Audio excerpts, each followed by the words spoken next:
திமுக, அதிமுக, காங்கிரஸ் மற்றும் பாஜக ஆகியவை ஊழல் கட்சிகள்தான் என்று இந்திய கம்யூனிஸ்ட் கட்சியின் மாநில செயலாளர் முத்தரசன் தெரிவித்துள்ளார். தந்தி டிவியின் தலைமை செய்தி ஆசிரியர் ரங்கராஜ் பாண்டே எழுப்பிய கேள்விக்கு அவர் அளித்த பதிலை இப்போது பார்ப்போம். உங்களுடைய பார்வையில் திமுக, அதிமுக, காங்கிரஸ், பாஜக இந்த நான்குமே ஊழல் கட்சிகள் என்பதுதான். முந்தானேத்து வரைக்கும் இந்த நான்கு கட்சியோட தான் நீங்க கூட்டணி வச்சிருந்தீங்க.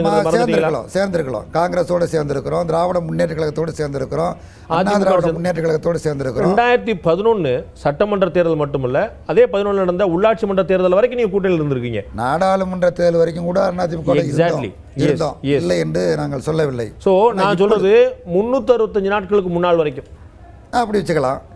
இப்பொழுது இந்த நீங்க சொல்லக்கூடிய ஊழல் குற்றச்சாட்டுகள் எதுவுமே 365 நாட்களுக்கு உள்ளாக வந்தவை அல்ல, முன்னாடி வந்ததுதான். அப்போ ஊழல் கட்சிங்கிற தெளிவு திடம் இப்போதான் உங்களுக்கு வந்தது. இப்போதான் வந்ததுன்னு இல்லை, யாரோடு சேர்ந்து வெற்றி பெறுவது என்பதை காட்டிலும் யார் வரக்கூடாது என்பதை நாங்கள் முதலில் தீர்மானிக்கிறோம்.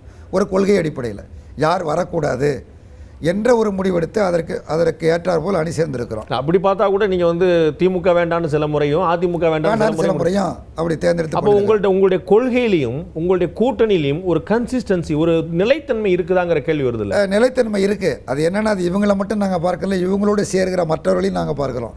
பிஜேபியோடு யார் சேர்றா, இப்போ குறிப்பாக பிஜேபியோட திமுக சேர்ந்த பொழுது, பிஜேபியோட அதிமுக சேர்ந்த எதிரிகளில் கூட நீங்க வரிசைப்படுத்துறீங்க. முதல் எதிரி, இரண்டாவது எதிரி, மூன்றாவது எதிரி, பிரதான எதிரி, பொது எதிரி, தற்காலிக எதிரி. ஆமா, கண்டிப்பா அது அரசியல் தேவை. இது போன்ற அரசியல் தொடர்பான கேள்விகளுக்கு முத்தரசன் அளித்த பதில்களை நாளை இரவு 10 மணிக்கு ஒளிபரப்பாகும் கேள்விக்கென்ன பதில் நிகழ்ச்சியில் காணலாம்.